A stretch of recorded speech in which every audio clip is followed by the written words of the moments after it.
Morning दोस्तों, मेरा नाम विनीत चौहान। आइए स्टार्ट करते हैं हम एचएचएम में टाइप ऑफ फ्लूइड, जो पेपर में आजकल बहुत आता है। ठीक है, ये 5 प्रकार के टाइप ऑफ फ्लूइड होते हैं जो एक या दो हर बार पेपर में आते ही रहते हैं। इनकी डेफिनेशन लिखने को आती है आप लोगों को। तो आइए स्टार्ट करते हैं टाइप ऑफ फ्लो। ठीक है, सबसे पहले है आपका टाइप ऑफ फ्लो में द्रव प्रवाह के प्रकार, टाइप ऑफ लिक्विड फ्लो। सबसे पहले है अपरिवर्तित तथा परिवर्तित प्रवाह, जिसे बोलते हैं स्टेडी अनस्टेडी फ्लो। देखो आइए स्टार्ट करते हैं अपरिवर्तित प्रवाह, जिसे बोलते हैं स्टेडी फ्लो। स्टेडी फ्लो क्या होता है सुन लीजिए। स्टेडी फ्लो वो फ्लो होता है जो आपका वेग, दाब और घनत्व ठीक टाइम के साथ क्या हो, टाइम के साथ बदलते नहीं है, उसको क्या बोलते हैं, स्टेडी फ्लो बोलते हैं। जैसे मान लीजिए आपका एक पाइप है ठीक, और उस पाइप में आपका पानी फ्लो हो रहा है ठीक, तो जो उस पानी का जो वेग है, आपका दाब है, जो घनत्व लग रहा है, वो कुछ समय बाद या कुछ टाइम बाद, ठीक है, कुछ समय बाद या कुछ टाइम बाद आपके क्या होगा, वही प्रेशर, वही दाब, वही घनत्व रहना चाहिए। उसको क्या बोलते हैं, स्टेडी फ्लो बोलते हैं। देखिए ये थोड़ी इस प्रवाह के अंतर्गत किसी बिंदु पर तरल के गुण जैसे वेग, दाब और घनत्व आदि समय के साथ नहीं बदलते हैं। ठीक है, ये मैंने आपको बताया। अतः हम कह सकते हैं किसी बिंदु से गुजरने वाले सभी द्रव कणों की गति समान रहती है।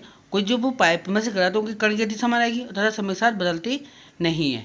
इस प्रकार के प्रभाव को क्या बोलते हैं, हम अपरिवर्तित प्रभाव बोलते हैं। ठीक है, जैसे delta B upon delta T बराबर 0, del P upon del T बराबर 0, del rho upon del T बराबर 0। अब बात करते हैं हम इस परिवर्तित प्रवाह अनस्टेडी फ्लो की। अनस्टेडी फ्लो में क्या होता है, इसमें आपका वेग, दाब और घनत्व क्या होता है, समय के साथ बदलते रहते हैं।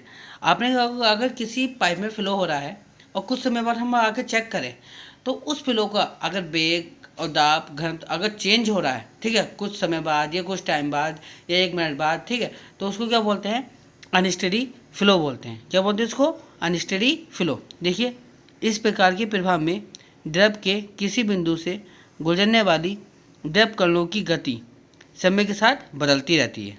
अर्थात द्रव में किसी बिंदु पर दाब, घनत्व तथा वेग समय के साथ परिवर्तित होता है, उसको क्या बोलते हैं, परिवर्तित प्रवाह बोलते हैं। मध्य इतना ध्यान रखना, अपरिवर्तित प्रवाह क्या होता है कि इसमें वेग, दाब और घनत्व समय के साथ क्या होते हैं, बदलते रहते हैं। ठीक, और परिवर्तित प्रवाह में क्या होता है, इसमें वेग, दाब और घनत्व समय के साथ नहीं बदलते हैं। आइए हम एग्जाम्पल के तौर पर दिखाते हैं आपको, थोड़ा सा अगर आपको समझ में आता है तो। आइए बात करते हैं समान तथा असमान प्रवाह, जिसे इंग्लिश में बोलते हैं uniform and non uniform flow. देखना यूनिफॉर्म फ्लो में क्या होता है, इस प्रवाह में क्या होता है, मैं आपको बता दूं कि लंबाई के साथ साथ जो पाइप की जितनी लंबाई होगी उस लंबाई के अंतर्गत आपका पानी का वेग क्या होना चाहिए, समान होना चाहिए। कैसा होना चाहिए, पानी का वेग आपका समान होना चाहिए। उसको क्या बोलते हैं, हम समान प्रवाह बोलते हैं। क्या बोलते हैं, समान प्रवाह। जितनी लंबाई का आपका पाइप है उतनी ही लंबाई में वेग भी आपका समान रहना चाहिए। ठीक है, कुछ टाइम बाद, 1 घंटे बाद या कितने समय बाद, ठीक, तो उसको बोलते हैं हम समान प्रवाह। आइए थ्योरी देखते हैं। इसके अंतर्गत यदि अपरिवर्तित प्रवाह के साथ साथ यदि किसी लंबाई में प्रत्येक अनुप्रस्थ काट पर औसत वेग समान रहता है, मैंने ये बोला आपको कि किसमें, लंबाई में, प्रवाह के साथ साथ धारा की किसी लंबाई में प्रत्येक अनुप्रस्थ काट पर औसत वेग समान रहता है, इस प्रकार के प्रवाह को समान प्रवाह कहते हैं। ठीक है, जैसे देखिए इसमें है delta B upon delta S T बराबर नियतांक। टी क्या होना चाहिए, कांस्टेंट होना चाहिए हमारा। डेल बी क्या, वेग परिवर्तन, डेल एस क्या, प्रवाह की लंबाई, प्रवाह की दिशा एस में। ठीक, अब बात करते हैं हम असमान प्रवाह की। असमान प्रवाह क्या होता है, असमान प्रवाह क्या होता है, जो आपका पाइप है उसमें की जो वेग है, ठीक, पानी का जो वेग है वो क्या होता है, समय के साथ क्या होता है, चेंज हो रहा है। क्या हो रहा है, अलग अलग दिशाओं में क्या हो रहा है, वेग चेंज हो रहा है, तो उसको क्या बोलते हैं, असमान प्रवाह, नॉन यूनिफॉर्म फ्लो। ये देखिए, यदि किसी खुली नाली के अनुप्रस्थ काट तथा बहने वाले द्रव का विभिन्न स्थानों पर अलग अलग होता है, इस प्रकार के प्रवाह को असमान प्रवाह कहते हैं। ठीक है, तो वो ये जो आपका बहने वाले द्रव का वेग है वो विभिन्न स्थानों पर अलग अलग हो रहा है, तो उस प्रकार के प्रभाव क्या बोलेंगे, असमान प्रवाह। देखिए एग्जाम्पल है, ये आपका एक पाइप है, यहाँ वेलोसिटी v1 दिखाइए, यहाँ वेलोसिटी v2, यहाँ v3। मतलब देखिए वेलोसिटी यहाँ कुछ है, उसके सब कुछ टाइम बाद यहाँ कुछ और होगी, यहाँ कुछ और होगी। मतलब क्या वेलोसिटी हमारी यहाँ क्या हो रही है, चेंज हो रही है एक पाइप के लंबाई के अंतर्गत, पाइप की लंबाई के अंतर्गत। तो उसको क्या बोलते हैं, असमान प्रवाह। क्या बोलते हैं उसको, असमान प्रवाह। तो असमान प्रवाह के लिए फॉर्मूला होता है del B upon del S, T बराबर नियतांक या स्थिरांक नॉट इज इक्वल टू 0। अब बात करते हैं स्तरीय प्रवाह की। किसकी बात करते हैं, स्तरीय प्रवाह, जिसे बोलते हैं हम लैमिनार फ्लो। तो लैमिनार फ्लो क्या होता है, देखिए लैमिनार फ्लो में क्या होता है, कोई भी पानी है तो जो वो पानी जो बह रहा है वो एक स्तर से बह रहा है, ठीक है, एक स्तर से बह रहा है बिल्कुल, तो उसको बोलते हैं लैमिनार प्रवाह। देखिए इस प्रवाह में द्रव के कण सीधे तथा समांतर पथ पर परतों या पट्टियों में रहते हैं। इसमें पट्टियाँ एक दूसरे के ऊपर सुगमता से फिसलती है। स्तरीय प्रवाह में धारा रेखा के प्रत्येक बिंदु पर गति, परिमाण तथा दिशा में समान रहती है, ठीक है। जैसे मान लीजिए आपने टंकी का पानी खोला, तो टंकी का पानी से खोलो तो आप देख रहे हो बहुत सी टंकी होगी, पानी बिल्कुल एकसार बहता है, पानी बिल्कुल उसमें से एकसार निकल, जो वो पानी निकल रहा है उसको क्या बोलते हैं, लैमिनार फ्लो, ठीक। लैमिनार फ्लो रोड संख्या के आधार पर भी दर्शा गया है। अगर रोड संख्या, हमारी रोड संख्या का फॉर्मूला क्या होता है मैं आपको बता रहा हूँ, आर ई बाबा होता है रो वी एल अपॉन म्यू, ठीक, ये फॉर्मूला होता है यहाँ पर। रो क्या होता है आपका घनत्व, बी वेग, एल लंबाई, म्यू क्या होता है डायनामिक विस्कोसिटी, ठीक। अगर हमारी रोड संख्या हमारी कितनी 2000 से कम आती है, कितनी आती है 2000 से कम आती है, तो वो प्रवाह कौन सा हमारा लैमिनार फ्लो है। अब बात करते हैं टर्बुलेंट फ्लो की, जिसे बोलते हैं हिंदी में विक्षिप्त प्रवाह। विक्षिप्त प्रवाह क्या होता है, जब आपका पानी फ्लो होता है, अगर वो पानी टेढ़ा मेढ़ा ऊपर नीचे बह रहा हो तो उसको बोलते हैं टर्बुलेंट फ्लो।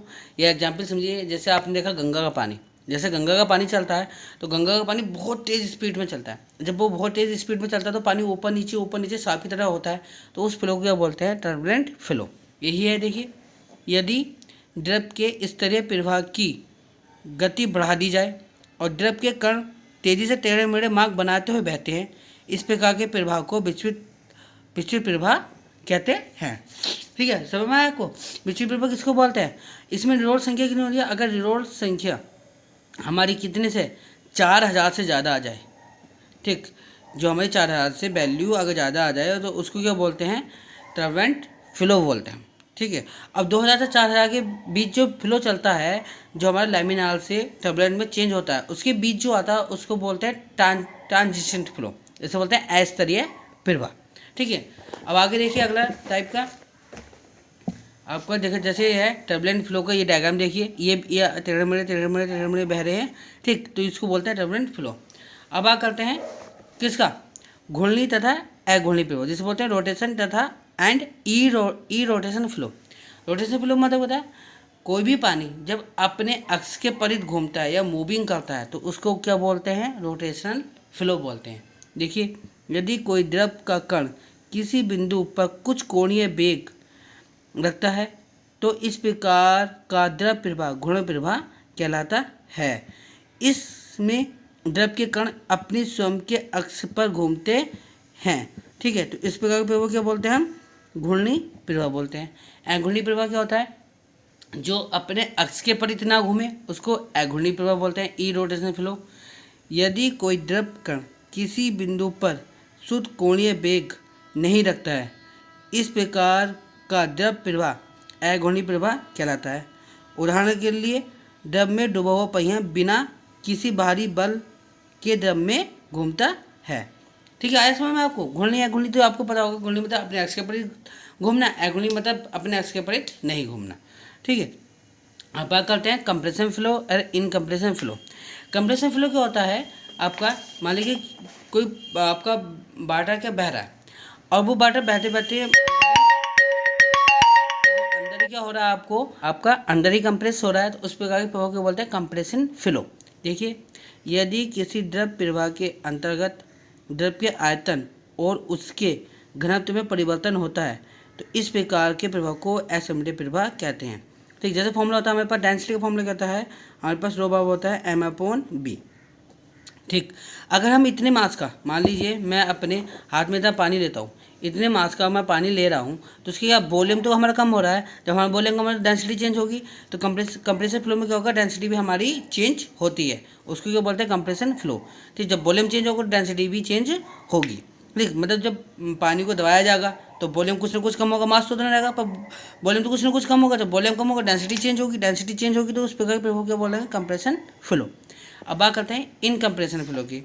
इन कंप्रेशन फ्लो में क्या है कि इसमें आपको पानी को दबा नहीं सकते। ठीक, इसमें बिल्कुल आपको दबाया नहीं जा सकता। जब दबा नहीं सकता तो वॉल्यूम चेंज नहीं होगा। ठीक, जब वॉल्यूम चेंज नहीं होगा तो आपकी डेंसिटी भी कांस्टेंट रहेगी। यदि किसी द्रव प्रवाह के अंतर्गत द्रव के आयतन और उसके घनत्व में कोई परिवर्तन नहीं होता, यह परिवर्तन नगण्य होता है, इस प्रकार का प्रवाह असमंजस प्रवाह कहलाता है। रो बराबर इसका कांस्टेंट होता है। ठीक, ये मैंने आपको टाइप ऑफ फ्लो सब बता चुका हूँ। ठीक है, अगर आपको ये पसंद आए हो और आपके समझ में आया हो तो प्लीज़ मुझे कमेंट करके बताइए। ठीक, और मेरी वीडियो आपको अच्छी लगी हो तो प्लीज़ ज़्यादा से ज़्यादा लाइक कीजिए, शेयर कीजिए, सब्सक्राइब कीजिए। आपका थैंक यू, धन्यवाद।